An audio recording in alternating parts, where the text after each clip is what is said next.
అనిపించింది మూవీ చాలా బాగుంది. సినిమా ఎక్స్ట్రాడినరీగా ఉంది. కమర్షియల్ అనుకుంటాం కానీ చాలా ఫ్యామిలీతో చూడదగ్గ మూవీ. జై Balayya. Top is ramp. Highlights ఏంటి సార్ సినిమాలో? బాలయ్య హైలైట్. హైలైట్. బీజిఎం ఎలా అనిపించింది?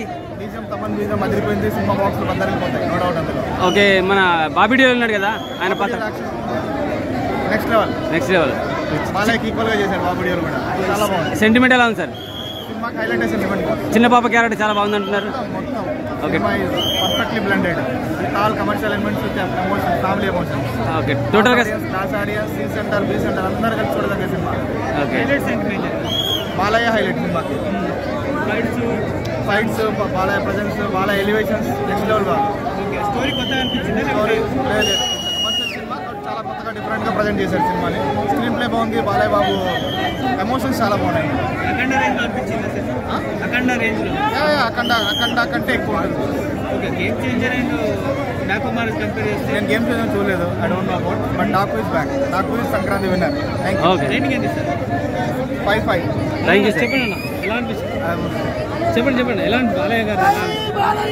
నేను బాలకృష్ణ ఫ్యాన్ అండి. నాకు ఏ సినిమా ఎలా ఉన్నా ఫస్ట్ ప్రయారిటీ ఎప్పుడు మాకు బాలకృష్ణ గారే. సో ఈయన మా ఎమ్మెల్యే గారు కూడా. సో మేము సినిమా మాత్రం ఎక్స్ట్రాడినరీగా ఉంది. చాలామంది లోపల అంటుంటారు కానీ ఇది నార్మల్గా అనిపిస్తుంది అంటారు. ఆ కూతురు ఎవరి కూతురు అనే దగ్గర వచ్చే ట్విస్ట్ మాత్రం ఎవరు ఎక్స్పెక్ట్ చేయలేదు. అందరికి అంటుంటారు కానీ ఆ ట్విస్ట్ ఎవరు ఎక్స్పెక్ట్ చేయలేరు. దబిడి సాంగ్ కూడా చాలా గురైంది కానీ లోపల సాంగ్ రన్ అవుతున్నప్పుడు అంత వల్గారిటీ లేదు, డీసెంట్గా ఉంది. ఈ సినిమా 100% ఫ్యామిలీతో అందరూ వెళ్ళి చూడొచ్చు. మాస్ అంటారు కానీ మాస్ సినిమాని క్లాస్ రేంజ్లో చూపించారు. డాకు మహారాజ్ గెటప్లో బాలకృష్ణ స్క్రీన్ ప్రెజెన్స్ ఉంటుంది. ఎక్స్ట్రాడినరీగా ఉంటుంది. 100% ఫ్యామిలీ మెంబర్స్కి వెళ్ళి మూవీ హైలైట్స్. పాప సెంటిమెంట్, పాప నడుచుకుంటూ 2 సార్లు వెనక్కి వచ్చే షార్ట్స్ ఉంటాయి. ఆ షార్ట్స్లో బీజిఎం మనకి వెళ్ళి హగ్ చేసుకోవచ్చు. అంత బాగా చేస్తారు. ఎవరెవరి అభిప్రాయం వాళ్ళండి. మాకు బాలకృష్ణ సినిమా ఎప్పటికీ బోర్ కొట్టదు. అలాగని చెప్పి మేము చూడాల్సిన అవసరం కూడా లేదు. 100 సినిమాలు తీసిన 5